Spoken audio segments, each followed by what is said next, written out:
Bir də bu aparatda məsələn çox yerdə var, amma çoxsu işlətmir çünki bu şveyler falan yaxşı kəsmir. Dediyim kimi bu sex yalnız dekor üçündür. Yəni sırf dekor üçündür. Burada ancaq dekor yığılır. Yəni qapı, darvaza falan indi görürsünüz ki, biraz çox da iri sex deyil, balaca sex.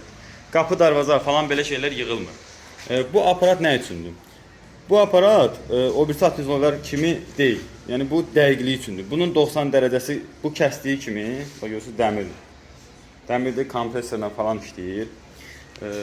Bu aparat dəqiq kəsdiyinə görə yalnız bunu işlədirik. Bax buradadır. Kəsdiklərimiz də budur. Dəmirlər də görürsünüz, yəni yığılanda qara dəmir. Oy, telefonu ayrı tutdum, üzürlü sayın. Dəmirlər təmizlənir. Bax şovların yerləri. Şpakulyovka falan çəkilmir ki, sonra tökülə bilər falan. Ona görə zatiskamız güclü olur. Öncəliklə polavtomatla işləyirik. Yalnız polavtomat. Burada elektrosvarkada da ola bilməz. Ancaq polavtomatla işləyirik ki, məhsullar daha təmiz, daha belə deyim də. Yəni gəlib mənə deməsinlər ki, sabahlar burası niyə deşik qalıb, burada niyə belə qalıb. Ona görə məhsullarımızda problem ola bilməz. İstəyən kommentdə şərhə yazsın. Yəni məhsula görə də qiymət dəyişir.